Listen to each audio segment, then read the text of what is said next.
seconds until hour number 1 from Mark. That was our final verbal time check for the Line of Fire with Dr. Michael Brown. We'll have a long tone at 10 seconds before, followed by a short one at 5 seconds. Have a great afternoon, everybody.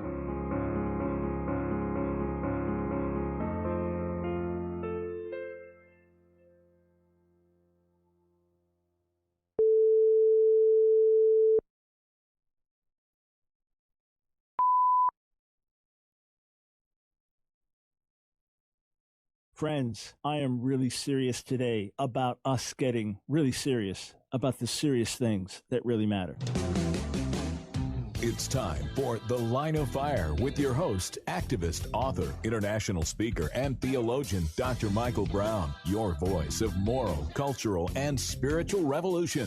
Michael Brown is the director of the Coalition of Conscience and president of Fire School of Ministry. Get into The Line of Fire now by calling 866-34-TRUTH. That's 866-34-TRUTH. Here again is Dr. Michael Brown. I want to encourage you to put on your spiritual seatbelts because we are going to get moving today, and I believe your hearts will be stirred. If you don't consider yourself a Christian, you don't consider yourself a follower of Jesus, well, by all means, keep listening, keep watching. But in particular, I want to speak to those of us who say that we know the Lord, we are his children, we are his followers. 866-34-TRUTH is another call, 866-348-7884. So every night I consider which direction we're going to go on the broadcast for the next day. If I don't have a guest and a subject already lined up, I'm thinking about it. Sometimes it's very obvious, it's clear, something major in the news I need to speak about. Sometimes it flows out of an article that I write. Last night I was praying. I had a bunch of different things in my heart, but I was stirred. I was stirred about the need for us to be more serious before God. Stirred about just the one opportunity that we have here in this world, in the light of eternity, to glorify the Lord, to make a difference, to make our lives count. And it doesn't mean you can't sit down with your family and have fun. It doesn't mean you can't just relax and chill, but it means the overall course of our lives is lived with a sense of fire, with a sense of passion, with a sense of dedication, with a sense of commitment, with a sense of earnestness. So I want to share some things with you. I want to play some clips for you with the hope that they will ignite a deeper fire, passion, hunger, desire in your heart that will cause you to say with the psalmist in Psalm 40, here I am. With Isaiah in Isaiah 6, here I am, send me. That will be better able to relate to the words of Jesus in Luke 12 when he said, I've come to cast fire on the earth, and how consumed I'm straitened until it happens. Listen to what Leonard Ravenhill said. Leonard Ravenhill, great revivalist, great man of prayer, most famous for his book, the first of several books, Why Revival Tarries. I had the privilege of being very close with him the last 5 years of his life, from 1989 to 1994, when he died at the age of 87. This is what Leonard Ravenhill once said, and this is how he lived. He said, when will we get serious about getting serious about the most serious thing in the world? Let me repeat that. When will we get serious about getting serious about the most serious thing in the world? In the preface to my book, Whatever Happened to the Power of God, which came out in 1991, I wrote these words. This is 1991. While the American church celebrates, our beloved country sinks into lower and lower depths. We are not only killing unborn babies, but we've begun to kill helpless adults, actually starving them to death. It is claimed that some of them are in a persistent vegetative state. I believe it is the church that is in a persistent vegetative state. Will nothing awaken us from our stupor? Now, friends, remember, this is 1991. I wrote this when I lived in Maryland. I'm ashamed to think of the fact that Maryland, where my family and I now live, has just passed the country's most liberal abortion law. I am angered when I recall that New York City, where I was born, recently lit up the Empire State Building in lavender in honor of gay pride, 1991. I'm embarrassed when I consider that the, quote, Spirit-filled Church of America, of which I'm a part, has a reputation for carnality, flakiness, and exaggerated hype, a reputation largely deserved. I am chastened when I read the results of a recent Roper poll indicating that most born-again believers fall into more sin after their conversion than before their conversion. And then I ask these questions. Where is the purity of the gospel? Where are the true disciples? Where is the power of God? And I said there are no easy answers to these questions, but there are answers. May the Lord give us ears to hear. It will be worth it in the end. Oh, for a glorious church.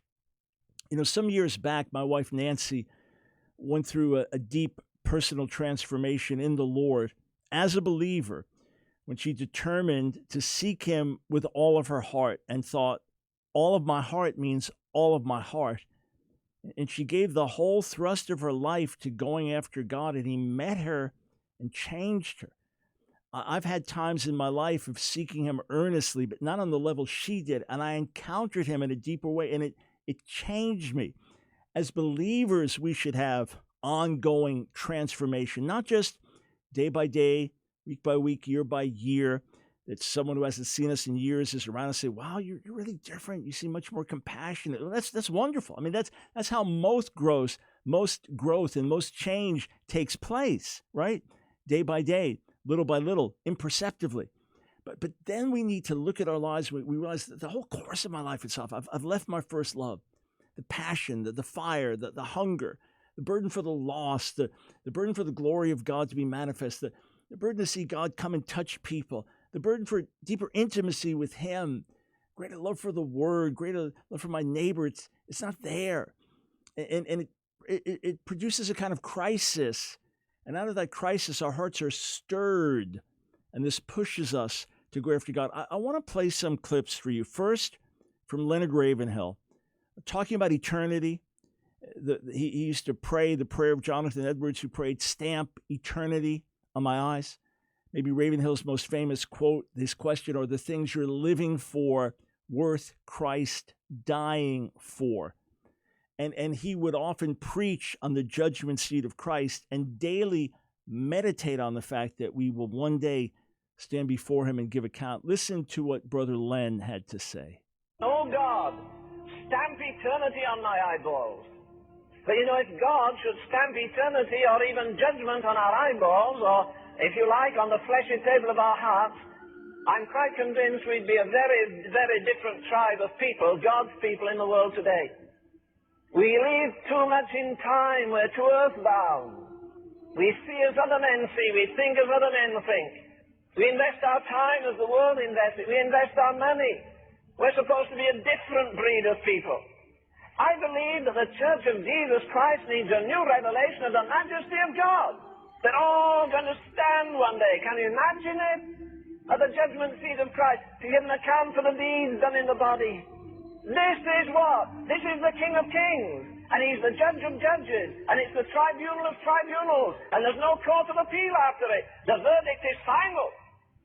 Listen, when you see Jesus, you're not going up and say, hey, buddy, I'm glad you died for me. When you see Jesus, you'll be almost paralyzed with fear unless you have a glorified body and a glorified mind. Sobering thoughts. Not that we will be judged and cast into hell for our sins if we are believers washed with the blood of Jesus, but we will give account to God. That's an intense concept. Read Romans 14. Read 2 Corinthians 5. It's clearly laid out in all the parables of Jesus about the talents and things like that and giving account for our lives. We will give an account. Again, I ask you to consider what Leonard Ravenhill asked. Are the things you're living for worth Christ dying for? Right now, as our world is so different than we've ever seen it with the shutdown and the pandemic and all of that, it's a time to be asking deeper questions. And what about the condition of our heart? Is there brokenness? Is there pain for a dying world? Is there a burden? I'm not trying to lay a guilt trip. I'm trying to do an analysis, a diagnosis, like a spiritual doctor giving you a checkout and a checkup. And I've done it in my life over and again, not in self-condemnation, but self-examination, so as to grow and so as to be realistic And so as to not to deceive myself, because I understand I could deceive myself just as easily as I could deceive someone else. Listen to what David Wilkerson had to say. I had the privilege of spending many hours with him preaching at Times Square Church 40 or 50 times, and then before the meeting or after, getting to chat with him and sometimes some serious face-to-face. What he's talking here about is something that he lived. What's happened to the burden of the Lord in our lives? Listen to him. And I look at the whole religious scene today, and all I see are the inventions and ministries of man and flesh. It's mostly powerless. It has no impact on the world. And I see more of the world coming into the church and impacting the church rather than the church impacting the world. I see the music taking over the house of God. I see entertainment taking over the house of God. An obsession with entertainment in God's house, a hatred of correction and a hatred of reproof. Nobody wants to hear it anymore. Whatever happened to anguish in the house of God? Whatever happened to anguish in the ministry? It's a word you don't hear in this pampered age. You don't hear it. Anguish means extreme pain and distress. The emotion so stirred that it becomes painful. Acute, deeply felt inner pain because of conditions about you, in you or around you. Anguish, deep pain, deep sorrow, agony of God's heart. Friends, what happened to the burden? What happened to the tears? What happened to sharing God's heart? We sow with tears, we'll reap with joy. And then these words from missionary pioneer C.T. Studd, who ultimately gave his life for the people of Africa, left the riches of England. It's not a sin to be rich, but he felt the calling, he felt the burden to live in light of eternity. This is not him speaking, but these are his words. Let's listen. Too long have we been waiting for one another to begin. The time for waiting is past. The hour of God has struck. War is declared. In God's holy name, let us arise and build. The God of heaven, he will fight for us, as we for him. We will not build on the sand, but on the bedrock of the sayings of Christ, and the gates and minions of hell shall not prevail against us. Should such men as we fear? Before the whole world, yes, before the sleepless, lukewarm, faithless, namby-pamby Christian world, we will dare to trust our God. We will venture our all for him. We will live and we will die for him. And we will do it with his joy unspeakable, singing aloud in our hearts. We will 1,000 times sooner die trusting only in our God than live trusting in man. And when we come to this position, the battle is already won, and the end of the glorious campaign in sight.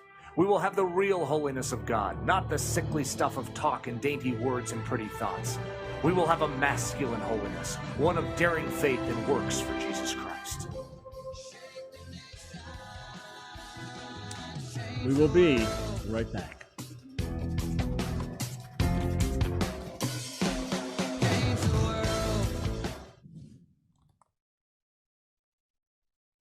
What is the meaning of shalom? Is it just peace? Is it more than peace? When you greet someone in modern Hebrew, when you say, hey, how you doing? It's ma shlomcha, which is literally, how is or what is your peace? How are you doing? But we use the word shalom there broadly. When you greet someone, shalom. When you leave, shalom. So it can have so many different meanings in modern Hebrew, but biblical Hebrew, what does it mean? Well, the root primarily does not have to do with peace, but with completeness or wholeness. A part of the root can be used for repaying or something like that, recompense. So the word itself is not about rest or peace as much as fullness, wholeness, completeness. And hence shalom is overall well-being. It is wholeness of life, wholeness of mind, body, spirit. A beautiful verse in Isaiah, the 26th chapter. It says this, and I'll quote it in Hebrew, Yetzer samuch, titzor shalom shalom kivacha batuach. You keep him in perfect peace, whose mind is stayed in you, because he trusts in you. Perfect peace in Hebrew is shalom, shalom. So shalom is not just peace, but well-being. it is wholeness. It is not so much fullness in the sense of overflowing. There are other words for that. But the life that is blessed is a life at shalom. So it is peace because all is well. The false prophets would say, shalom, shalom, ve'ein shalom. They'd say, all is well, when nothing is well. To say, shalom li, it's all good. It is well with my soul. That's really the heart essence of shalom. And for a whole people, that's what it's talking about. God of burning, cleansing flame, send the fire. It's The Line of Fire with your host, Dr. Michael Brown, your voice of moral, cultural, and spiritual revolution. Here again is Dr. Michael Brown. Phone lines are open, and I'll be getting to your calls in a while. On any subject, you can say amen to what I just said, or ask me how do we get more serious, or you can have a general Bible question or something going on in politics and culture. This is live talk radio, so we will get to your calls shortly. Also, tomorrow, I'm going to be joined by some special guests, longtime colleagues, over 20 years working together.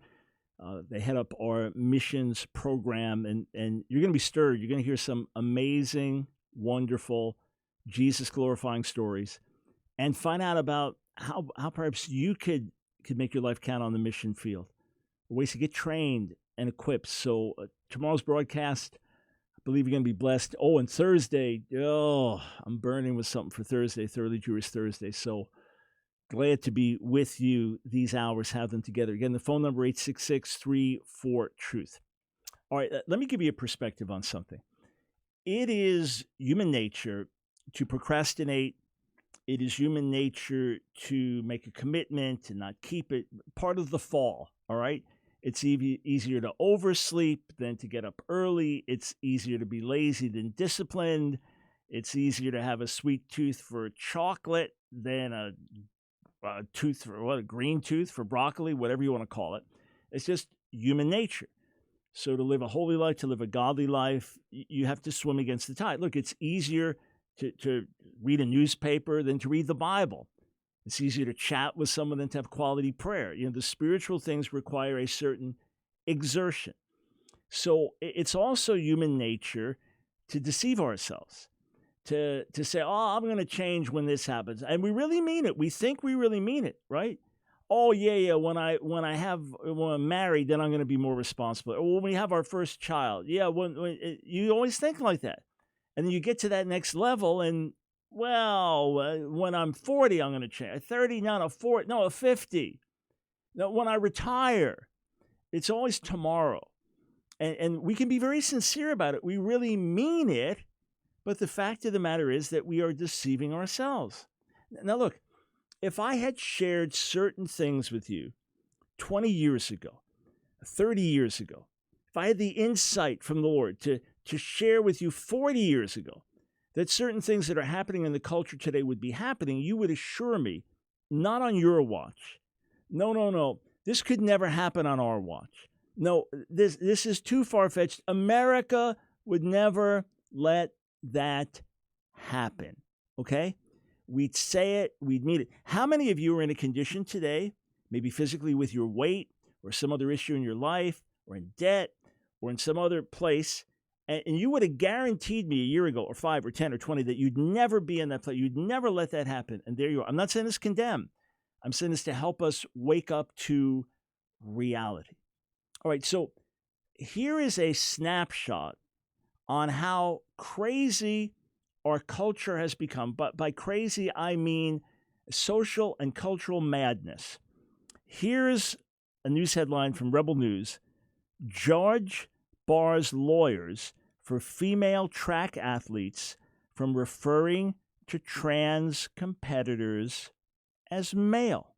There's a picture of 3 young ladies, and the article goes on to explain there's a case going on in Connecticut. In fact, there are other related cases, okay? There's a case going on in Connecticut right now where attorneys for these 3 female athletes have filed suit saying it is not right to have biological males competing. So the Daily Wire reported on Monday that lawyers in this particular case, so it is Soule and others versus Connecticut Association of Schools and others, are now calling on District Judge Robert Chatigny to recuse himself from overseeing the case after he chastised them for referring to them by their sex. Quote, I don't think we should be referring to the proposed interveners as male athletes. Oh, okay. So what's the case about? These young ladies, athletes, they run. Now they have to compete against biological males, boys who identify as girls. So let's say they're 16 or 17 years old. Just say that.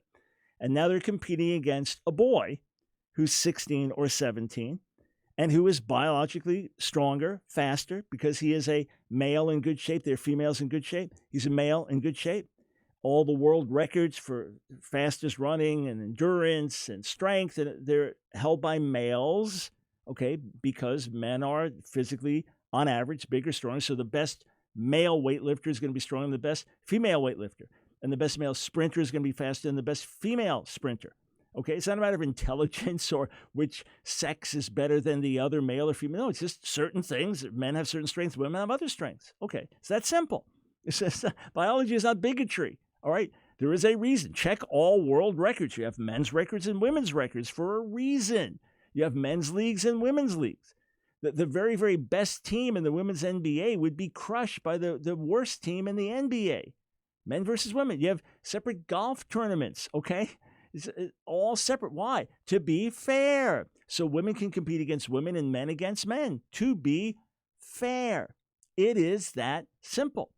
So these young ladies are saying it's not fair that we have to compete against men. You know, let's say the top three, whoever medals, is going to get a scholarship into a certain university and be on the track team. And you got two guys competing and the guys win. I mean, this is real life stuff that's happened. So the girls that could have been 1, 2, or 2, 3, now they're out. Maybe one is 3, the other's 4, 5. They don't qualify. It's unfair. And these are biological males. They haven't even had sex change surgery. They haven't even had years of hormone treatments. They are biological males, period. So here in a court case, this is being discussed, and the attorneys for these young ladies want to point out that these are biological males. They can identify as women. They can identify as ducks. They can identify as Martians. They can identify as anything. They may genuinely in their heart feel that they are men, and they may feel at home saying they're men. They may feel it's psychologically better, or they're saying that they're women. But the bottom line is they can identify as women, but they are not women. They are not women. They are men. They are males.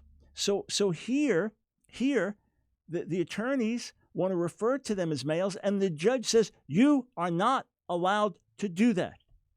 You are not allowed to refer to them as males. We must call them girls. We must call them females. We must call them young women. What? This is a court. What kind of insanity is that? My heart goes out to someone who identifies as trans. They would say, we don't need your compassion. Just embrace us for who we are. Well, I'm sorry. A biological male is never going to be a female, and vice versa. And if I really love you, I'm going to tell you the truth. All right? And work with you to try to find wholeness from the inside out, rather than have to be on hormones for life, rather than to have radical sex change surgery, rather than to find yourself 5 years later in deep sex change regret, which happens more commonly than people want to admit. But the fact that the court, the judge, says you cannot call a biological male a male is to show you how far this radical social activism has gone. When I was in England, I was talking to a nurse, and this nurse was telling me that a patient comes in. They're filling out the form about this patient. The patient is clearly, visibly a biological female, and in the past has been in the hospital as a female or the doctor's office as a female, but now identifies as a male. And she said, this nurse said, we are required to put down that if this man identifies as a woman, that he's actually a woman. She said that could threaten the person's life because you might misdiagnose something. Look, this recently happened. There was a man who identifies as a woman and dresses as a woman, goes into an emergency room in a hospital with stomach pains, and they just thought it's some very male-looking, fat woman. Well, it turned out it was a pregnant or whatever, going in and identifying as a man. That's it. It's just confusing to even sort this out. So she goes in there pregnant, but dressed as a man. Now I got it right. Dressed as a man.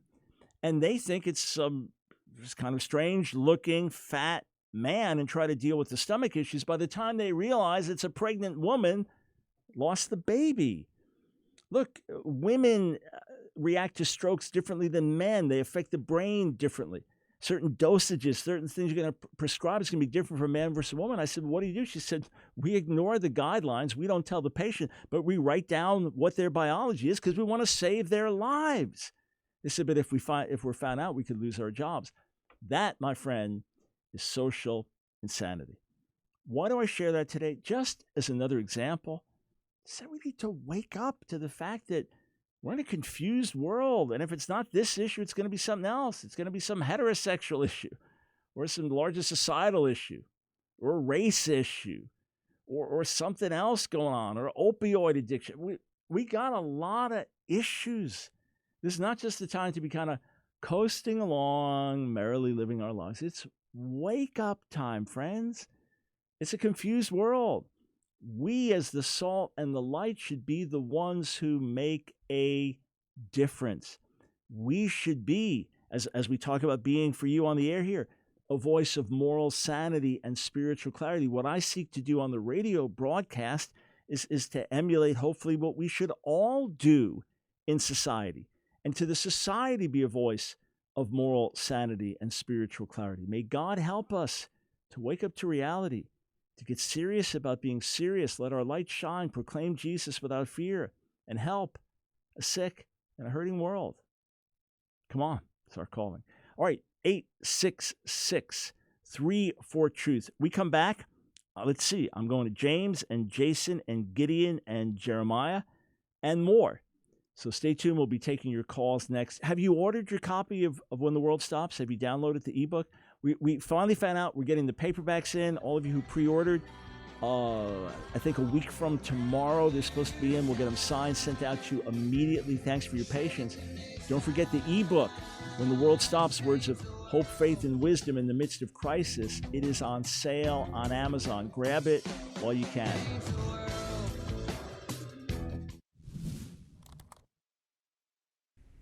Did God harden Pharaoh's heart? Well, yes, of course. The biblical text is quite explicit that God did that. But is that the whole story? Did Pharaoh also harden his heart? Did God confirm Pharaoh in his hardness before further hardening and stiffening his heart? What does the Hebrew say? What's the chronology? Well, let's take a look in Exodus chapter 4, verse 21. God speaking to Moses, and there we read, the Lord said to Moses, when you go back to Egypt, see that you do before Pharaoh all the miracles that I've put in your power, but I will harden his heart so that he will not let the people go.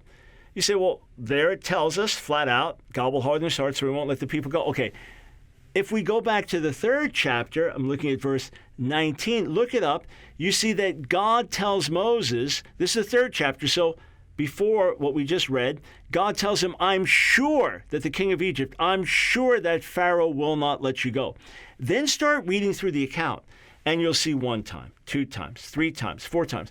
Over and over, and Pharaoh hardens his heart. Pharaoh hardens his heart. Pharaoh hardens his heart. Pharaoh hardens his heart. In other words, his will, his sin, his evil, his stubbornness. This is the very reason that God raised up a wicked man to be in that position at that time. All right, he didn't raise up a God-fearing man and then harden his heart and turn him away. He didn't raise up a humble man looking to the Lord for help and then harden his heart and turn him away. Rather, he raised up a wicked man with a wicked heart, and Pharaoh over and again says, no, no, no, no. His pride, his rebellion, no, no, no. Then the first thing it says is that God strengthens his heart. That's the first Hebrew word that's used for harden. Okay, it is literally to strengthen.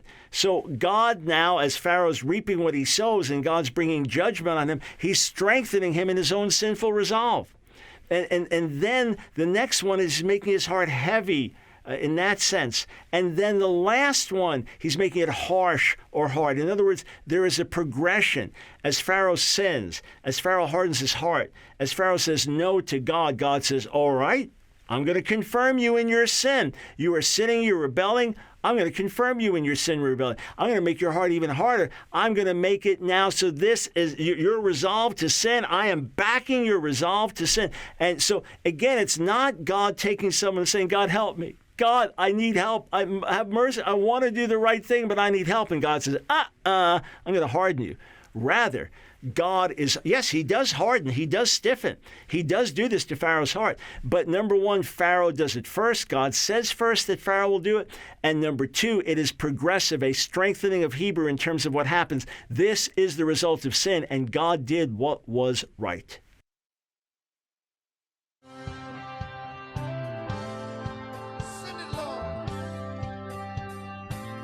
It's The Line of Fire with your host, Dr. Michael Brown. Get into the Line of Fire now by calling 866-34-TRUTH. Here again is Dr. Michael Brown. Thanks, friends, for joining us on The Line of Fire. Welcome to everyone listening by radio. Shout out to everyone watching on Facebook and YouTube.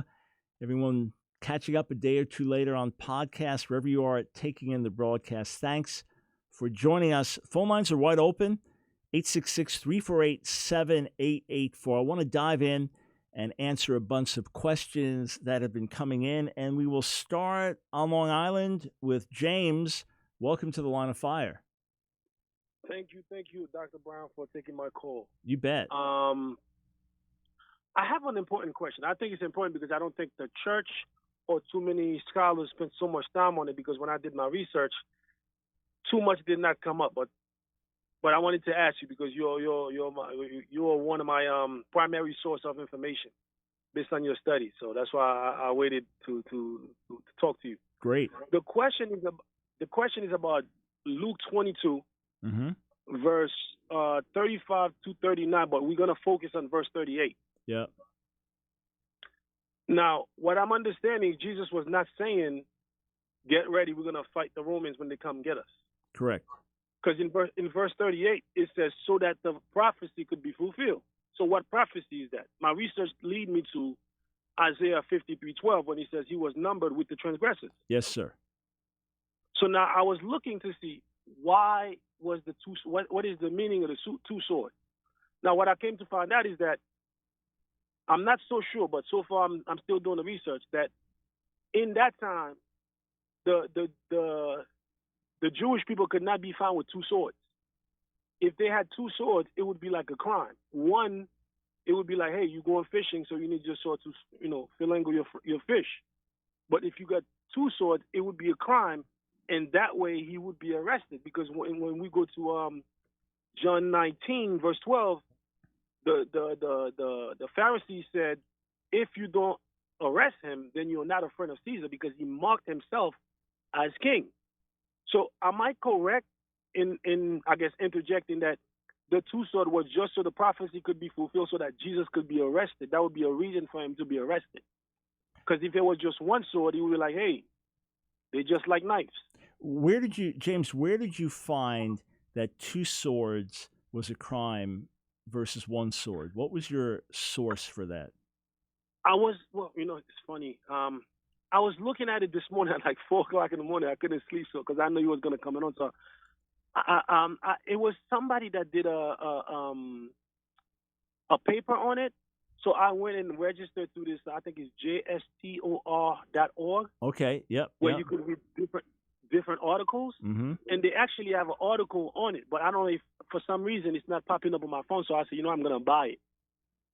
I'm going to buy it to read it, because I hate to say it that way, but it's just like that's what the Spirit kind of led me to believe. Got it. All right. So let me. Yeah. So that's you're talking about an academic article that was published that made that argument. So let me come at this from a few different angles. All right. At first, so everyone knows what we're talking about. These are great questions, James. In Luke 22, Jesus is meeting with his disciples. It's after the Last Supper. And he's telling them what's going to happen. Now, we know quite explicitly he did not want his disciples to fight with the sword, right? He was very, very clear about that. And when Peter cuts off the ear of the high priest's servant Malchus, Jesus reattaches the ear, And he tells Peter, and it's in all the Gospels, put your sword in the sheath. Those who live by the sword will die by the sword. This is not what I want. He tells Pilate, if I was an earthly king, my servants would fight for me, right? So he was certainly not calling for that, nor was he just giving general counsel about self-defense, that you're going to need swords in the days ahead because it's going to be rough out there. Self-defense is a totally separate issue to me, all right? In other words, I'm not against someone having a weapon at home for self-defense, whatever. That's a totally separate issue. But it's not what he's talking about here. So Jesus says, when I sent you out with no money bag or knapsack or sandals, did you lack anything? They said nothing. He said to them, but now let the one who has a money bag take it, and likewise a knapsack, and let the one who has no sword sell his cloak and buy one. For I tell you that the scripture must be fulfilled in me. He was numbered with the transgressors, Isaiah 53:12, as you mentioned. For what is written about me has its fulfillment. And they said, look, Lord, here are 2 swords. And he said, it's enough. All right, so the theory of Rabbi Shmuley Boteach and following some other Jewish teachers was that Jesus was planning on leading an armed revolt against Rome. Yeah, so with 11 men and 2 swords, right? But that when they rose up, that then the rest of the people would rise up with them and overthrow Rome. And this is a hint left in the gospel. So I demolished that idea in my book, The Real Kosher Jesus. I completely demolished that idea. I have a whole chapter dealing with this saying here and saying, no, he's not saying, okay, good, 2 swords, that's plenty to take on Rome. No, he's not saying that. And then again, the rest of the accounts, as you go down, when they come out to, the crowd comes out to get them, and he says, have you come out against a robber, etc. But when it says one of them struck the servant of the high priest, cut off his right ear, Jesus said, no more of this. This is right there in Luke's gospel, right? So he did not want them using swords here. He was not calling for a rebellion. And what I understand the text to me as to say, as other scholars do, is that Jesus is speaking to them here with great irony. All right, so your overall point, I'm in agreement with, that he had to be numbered with transgressors. He's got to look like a bad guy here. And he says, hey, the time we're coming in now, you're going to need a sword, and we got 2. He goes, oh, okay, enough. I'm talking metaphorically here. I don't mean we actually need to go out and get swords, but I'm going to be numbered with transgressors. I've got to look bad. So, here's the way it happens.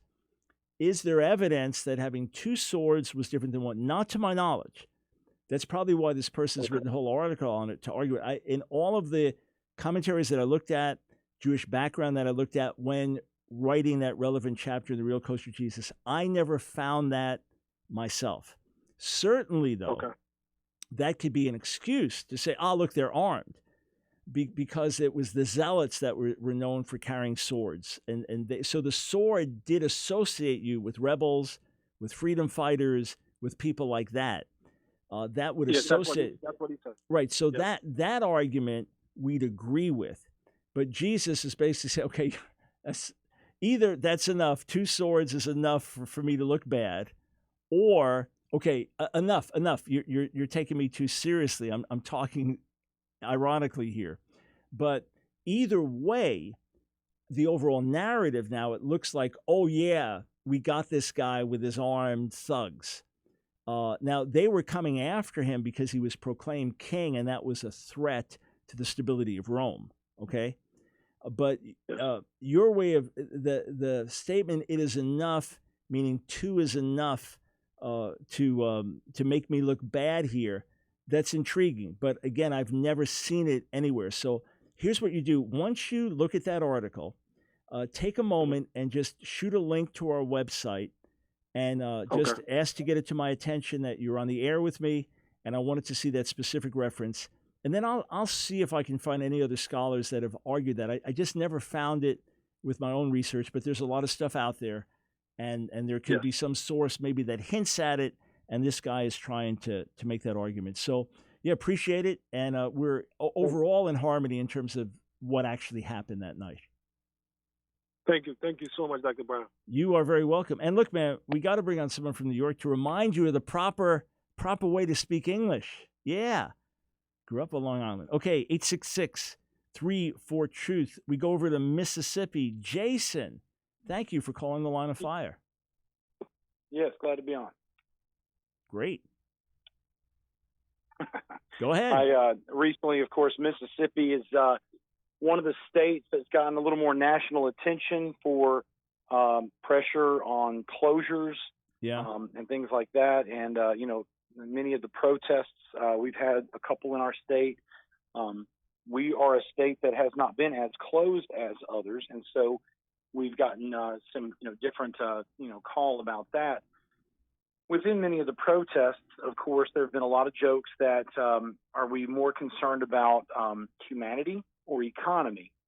And so when many of these protesters have come out, some of the people that have joined them seem to be protesting not necessarily irrelevant things, but not specifically what the protest seems to have been initiated for, which was to take away certain governors' sanctions and say we need to reopen businesses and things like that.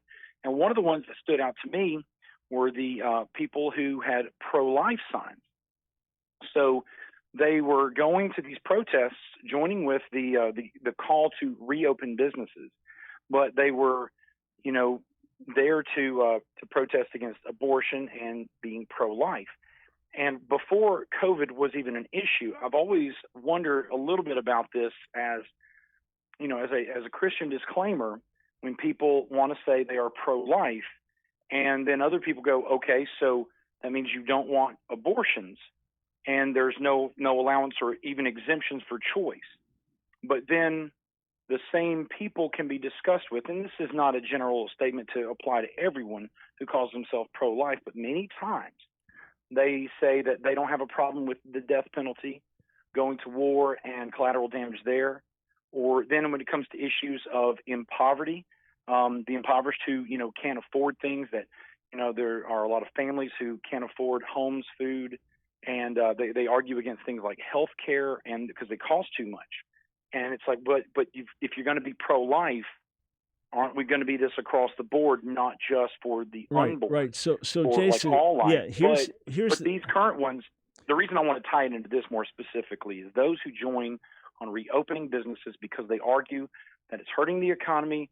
And unfortunately, some people think the pandemic is a fake, but there are issues of COVID that need to be addressed, and the government's trying to figure out how to do it.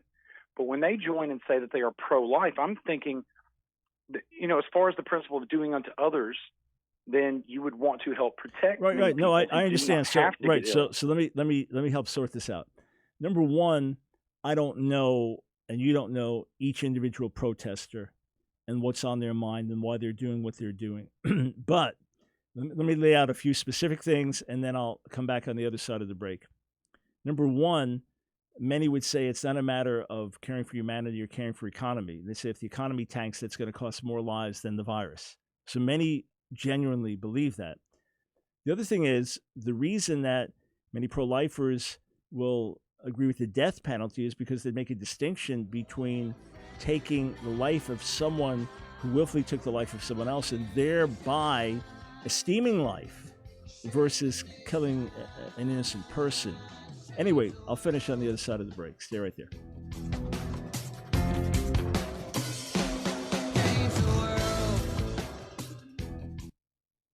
When was the last time you... In these ever-changing times of political correctness and censorship, the need for an alternative to the mainstream media narrative has never been greater. Our goal has been and always will be to serve as your voice, a prophetic voice to a culture in chaos and a church all too often in compromise. Stand with us so no matter what constraints the corporate media conglomerates try to put on us, we'll be able to continue to produce cutting-edge media content with a biblical worldview. Join us today to help expand our reach and touch this generation for Jesus.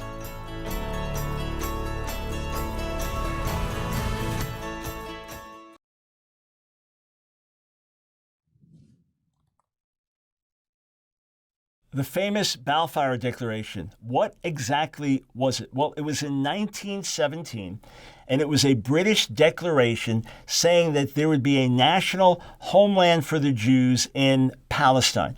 You have to remember the whole land was dubbed Palestine in the 2nd century after the destruction of Jerusalem. And now Hadrian is going to dub the whole land, what was Israel, call it Palestine. So that would be a degrading term. But then that just was what it was known for, the land of the Philistines, Palestine. But there had always been a Jewish presence there.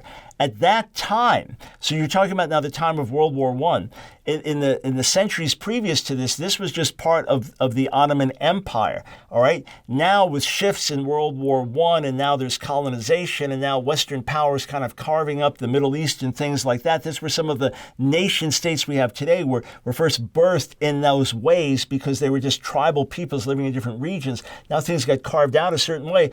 Well, what about the Jews? Well, this is their ancient homeland.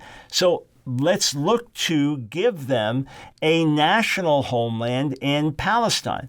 This was all that was envisioned. It was a very positive step forward and looked at historically. So amazingly, we just passed a few years. Host, activist, author, international speaker, and theologian, Dr. Michael Brown. Your voice of moral, cultural, and spiritual revolution. Get into the line of fire now by calling 866-34-TRUTH. Here again is Dr. Michael Brown. Thanks, friends, for joining us, 866-34-TRUTH. So, Jason, it's possible that some of the pro-lifers are also Republicans, likely that they are, and that they hold to a larger Republican platform without thinking it through. But most that I know that have thought through the Republican platform say that the Obamacare or Democratic health care plans, or what Bernie Sanders is advocating, is actually in the worst interest of people and will hurt people more than help them.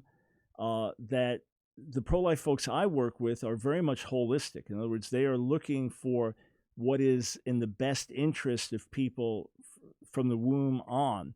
And they hold to these particular positions. Now, those that oppose them will say, here, for example, going to war, all right? If you go to war and take out ISIS, and ISIS has been butchering people and destroying lives and capturing girls and raping them and committing every kind of unimaginable atrocity, and you can take them out, you've done a good thing. You've done a pro-life thing. Well, I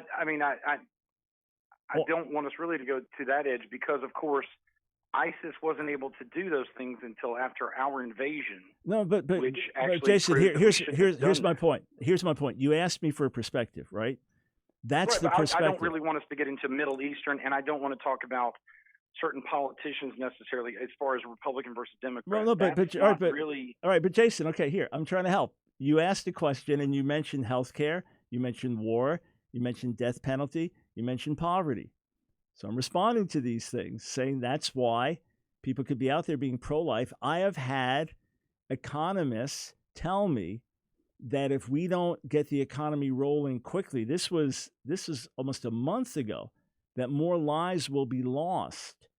Look, there's an argument now from World Health Organization where they have said that because of the economic shutdown, instead of 130 million people facing poverty, it could, facing starvation in 2020, which was the number in 2019, it could be 260 million, double that number. No matter how many the virus kills, it's not going to go anywhere near that. So people try to balance these issues out. And the best thing to do is to find out from the pro-lifers, hey, why do you feel the way you do? And you'll often find that they are very holistic in their thinking, but just have a different perspective on these issues. Hey, Jason, just trying to help you understand why they could be out doing what they do. Again, I don't know each individual one, but that would be some of the explanation. You can be pro-life and pro-death penalty. You can. Because you esteem the value of a human life, and you quote Genesis 9:6, where God says, whoever sheds human blood, by man shall his blood be shed, because in the image of God, human beings were created. All right, thank you, sir, for the call. 866-34-TRUTH. And we go to Florida. Gideon, thanks for holding. You're on the line of fire. All right, thank you, Dr. Brown. It's an honor to talk to you. I have to say that your ministry impacted me a lot since I moved to the U.S. I want to say thank you because I never had a chance to say the same thing to Rabbi Zachariah, but I have the honor today to say thank you. Thank you, sir. What country were you born in? I'm from Haiti. Haiti. Okay. Well, so glad to have you here with us. Thank you. You're welcome. Thank you. My question is, in a video that you posted before about our children are being punished for the sin of their parents, I heard your answer in this video, but I would like to know, how do you see the story of Achan in Joshua chapter 7? Because of his sin, he was destroyed in his whole family. And also for King Ahab, who was evil before the Lord, and Jehu was the chosen one, who killed all King Ahab's sons. So it seems like the sin of the father in these two stories have been impacted, or God punished the children. So I would like to have your perspective on these two stories as well. Yes, a very, very legitimate and important question. So I was asked about that. Does God actively punish the sins of the children, the children for the sins of the parents? And I said it's not that, but it's really that the sin of the parents is now visited on the children. That, in other words, if I have been a terrible father, an alcoholic, abusive father, and raised my children in that environment, that and I don't repent of that, and then they grow up and they don't repent of that, that now the thing is multiplied. The consequences of the sin are passed on. But what about times where there's actual punishment? Now, look, it may be that generation A commits such terrible sins that judgment falls, because of which generation B is raised in exile. So the consequences can be passed on. But in the cases that you mentioned, there are a couple of possibilities. One possibility is that a parent's sin can be so drastic that everybody pays for it. So, for example, a father gets into a furious fight with his wife in the car, got the kids in the car. He gets so outraged, he just drives off a cliff and kills everybody. So everybody suffered for his sin, but God did not specifically judge them. They just suffered as a consequence. The cases you make are more of divine judgment. So here's the possibility, sir. What if Achan's family knew what he did? In other words, Achan comes and does that and hides things in the tent. Did the whole family go along with the cover-up? I mean, the way God wanted it in Israel is if your brother is an idol worshiper and trying to lead the nation into idolatry, you need to go public with it. Maybe the whole family was complicit. That's one possibility. The possibility with the sons of Ahab is they continued in the father's sin and therefore were visited by that judgment. Would God have spared it if one of them had been deeply repentant? You would think so. You would think so, that God would have mercy. It's not to say that there'll never be judgment on the next generation as a consequence of the parent's sin, but it's not the rule.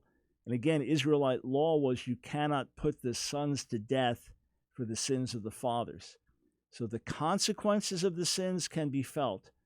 The next generation, if my generation was totally wasteful, destroyed the environment, put our nation into massive debt, my kids' generation is going to grow up under the weight of that and could suffer some of the consequences. So, in short, there could be rare cases where the sin is such that it brings generational judgment, it affects everybody, or it could be that the next generation didn't repent, didn't do what was right, and therefore fell under the guilt. And that could be the case with both of these.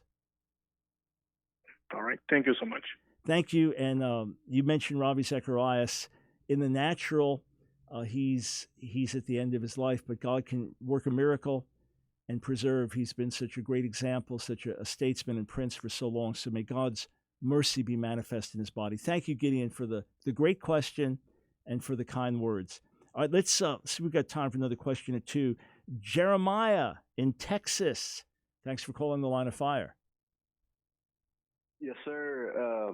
My question has to do with 1 Corinthians, and when Paul was talking about some of them were formerly such and such, and one of them was murderers, another one was thieves. If that would have occurred in today's climate, especially in a country like ours,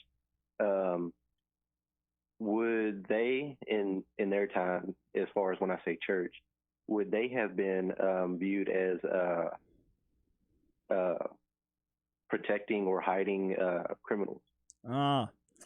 Yeah, so let's say you had someone who had been a thief and now gets saved, and now they confess, hey, I was a thief, I did X, Y, Z. Should they have gone to authorities? Murder? Yeah, that's a great question. The first thing is, many of us did things before we were saved. When we got saved, we were clean, went on with God, and it didn't dawn on us, well, hey, when you did that drug deal with that person, you ripped them off. You charged them twice with, you need to go back and make restitution to that person, But yet you might have said, I stole from people. So some things are going to be more in a gray area. If you just robbed a bank and you keep some of the money for yourself and not for the other guys, okay, so you turn yourself in, but do you now go back in front of the other guys to split the money? Obviously not, So there are people that are involved sometimes in like terrorist activity in a country, and it's just like there's war. Everybody's killing everybody, and there's no standard. Now you get saved, so you break away from it. You try to do good. But I imagine that if someone had broken the law and came to faith and said, hey, I was the one guilty of thus and such, then that person would be expected, and the church would be expected to turn that person over to the authorities. I would imagine so. If there was a situation, I say imagine so because I just don't know everything the way it would have happened in Corinthian culture. If someone had killed, if it was outright murder, then yeah, you would have to go to the authorities. If it was the kind of thing where, here, Saul of Tarsus, right? He didn't go to the authorities. So he got radically saved, and God didn't tell him to go to the authorities. He thought he was doing his religious work and did the right thing, and it was wrong. So in many ways and situations in the world, that's not how it works. But certainly in our case, if someone came, got saved, said, hey, I committed this series of crimes, okay, we've got to go to the police now and report this. We'll pray for mercy for you, but you've got to face the heat. All right, God bless, friends. Important broadcast. You'll be edified, blessed tomorrow.